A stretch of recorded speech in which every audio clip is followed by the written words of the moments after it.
Hello दोस्तों, आपको हमारे YouTube channel MWVK sir education institute में आपका स्वागत है। हम कक्षा 12 के विद्यार्थियों के लिए मैथ से इम्पोर्टेंट सूत्र लेकर आए हुए हैं कलम नामक टॉपिक से। जो कलम जो होता है ये हमारे यूपी बोर्ड एग्जाम में 44 नंबर का पूछा जाता है। तो इसके अंतर्गत कितने लेसन होते हैं?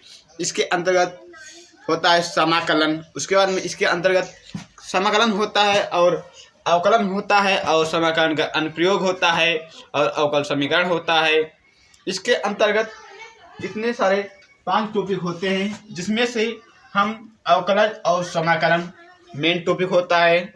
यदि आपको अवकलन और समाकलन यानी डेरिवेटिव और इंटीग्रल आ जाता है तो अन्य सभी चैप्टर बहुत ही आसानी पूर्वक आपको आ जाते हैं। तो इसमें से कुछ इम्पोर्टेंट सूत्र होते हैं जो कि हम आप लोगों के सामने लाए हुए हैं।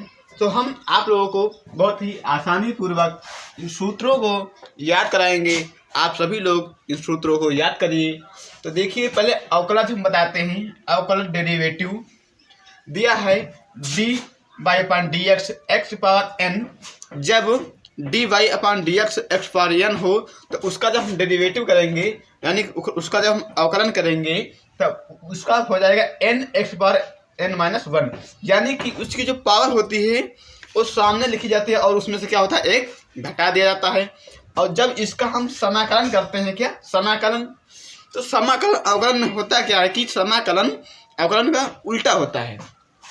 जब इसमें से हम पावर क्या किया, घटा देते हैं, लेकिन जब यहाँ पर इस x पावर n का क्या करेंगे, समाकलन करेंगे, इंटीग्रेशन करेंगे, तब इसमें होता क्या है, उसमें एक क्या किया जाता है, उसमें पावर ऐड किया जाता है और अपान में नीचे आ जाती है और प्लस c ऐड किया जाता है, कैपिटल C।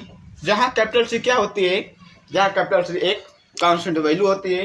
ये जब इसमें लिमिट पुट हो जाती है तब कांस्टेंट हट जाता है, जब तक लिमिट नहीं पुट होती है कांस्टेंट लगा रहता है। दूसरा सूत्र है dy/dx। dy/dx का हम जब अवकलन करते हैं, dy/dx अवकलन करते हैं तो उसका मान 1 होता है। लेकिन इसका उल्टा जब 1 होता है, क्या 1, जब 1 का हम समाकलन करेंगे तो उसका मान x प्लस c होता है। क्या x प्लस c, जहाँ c क्या है, c कांस्टेंट है। अगला है dy/dx साइन x बराबर cos x। क्या dy/dx बराबर साइन x बराबर cos x। ये क्या है, जब dy/dx साइन x का हम अवकलन करते हैं तो क्या होता है, cos x। लेकिन जब cos x का हम क्या करते हैं, समाकलन, तो होता है साइन x प्लस c।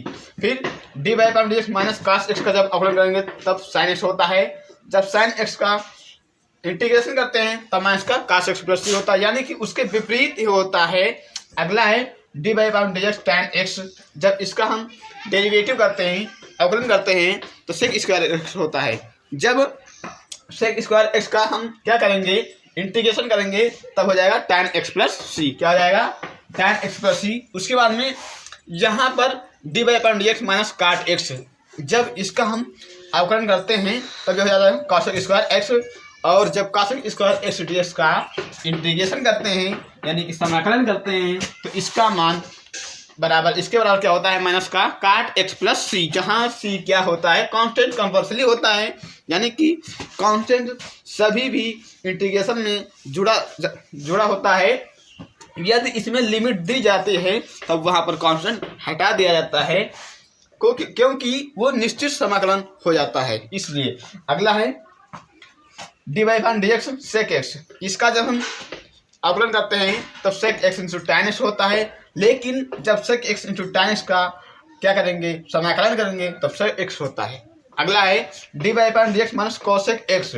जब dy/dx माइनस cosec x का अवकलन करते हैं, डेरिवेटिव करते हैं, तो cosec x into cot x होता है।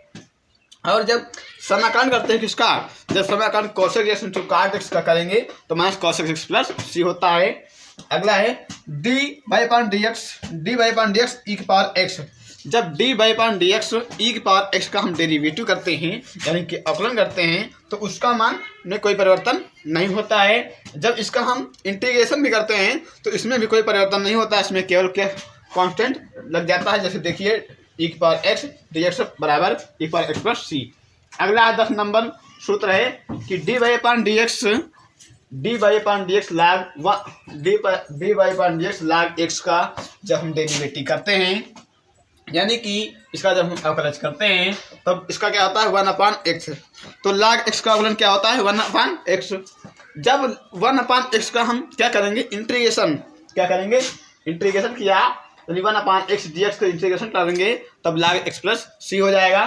अगला dy अपॉन dx ए की पावर x अपान log बेस ई ए, जब इसका हम डेरिवेटिव करते हैं तो ए के पावर x होता है। लेकिन जब हम ए के पावर x का क्या करेंगे समाकलन यानी कि इंटीग्रेशन, ए के पावर x का जब इंटीग्रेशन करते हैं तब ए के पावर x अपान log बेस ई ए प्लस सी होता है। अगला है जहाँ पर dy upon dx sine inverse x आ गया।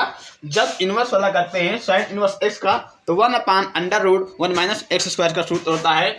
साइन इनवर्स x का जब डेरिवेटिव करेंगे तो 1 upon under root 1 minus x square. लेकिन जब हम इसका क्या करेंगे integration 1 upon under root x square का इंटीग्रेशन करेंगे तब हो जाएगा साइन इनवर्स एक्स प्लस सी। अगला है माइनस कॉस इनवर्स एक्स का जब हम डेरिवेटिव करते हैं तो 1 upon under root 1 minus x square होता है। और जब इसका हम समाकलन करते हैं 1 upon under root 1 minus x square dx का जब समाकलन करते हैं तो 1 माइनस, तो इसके ऊपर होता है माइनस का कॉस इनवर्स एक्स।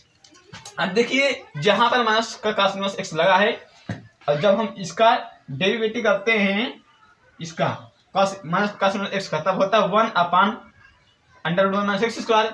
जब 1 upon under root 1 minus x square क्या कर देंगे इंटीग्रेशन यानी कि समाकलन तब हो जाएगा बराबर माइनस कॉस इनवर्स एक्स। यहाँ पर जो माइनस लगा हुआ है ये माइनस हम इस ओर भी पुट कर सकते हैं, यहाँ से हटा के यहाँ भी लग सकता है, ठीक है। तो अगला है dy upon dx sec inverse x का जब हम सेक इनवर्स एक्स का अवकलन करते हैं तो 1 upon x under root x square minus 1 होता है। जब हम 1 upon x under root x square minus 1 का डेरिवेटिव करते हैं उसका समाकलन करते हैं तब sec inverse x plus c होता है। अगला है dy upon dx minus cosec inverse x, जब इसका हम डेरिवेटिव करते हैं तो 1 upon x under root x square minus 1 होता है। जब 1 upon x under root x square minus 1 का जब इसका हम इंटीग्रेशन करते हैं तब माइनस का cosec inverse x plus c होता है, ठीक है।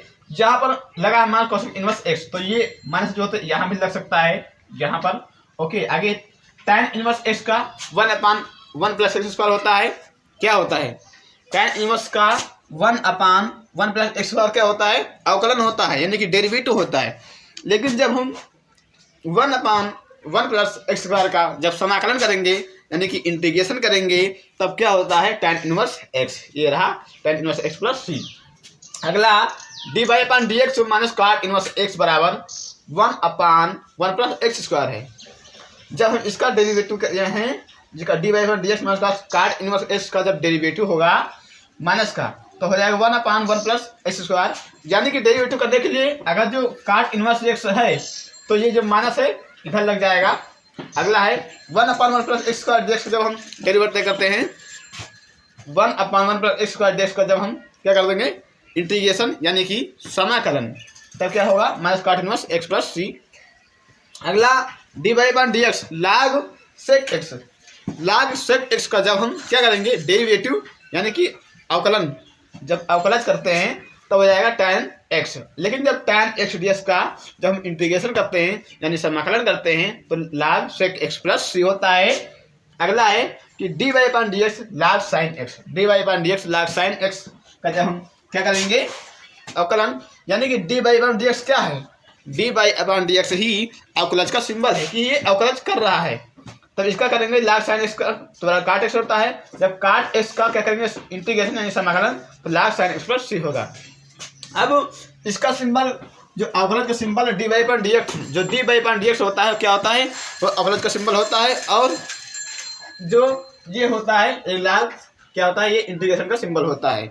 तो आप लोगों के सामने सूत्र सारे सूत्र आ गए होंगे। चलिए अब आप लोगों को मिलते हैं अगले नेक्स्ट क्लास में। यदि आप लोगों के सामने कुछ सूत्र आ गए हैं तो अब वीडियो को लाइक करिए और चैनल को सब्सक्राइब करिए। अब हम जब तक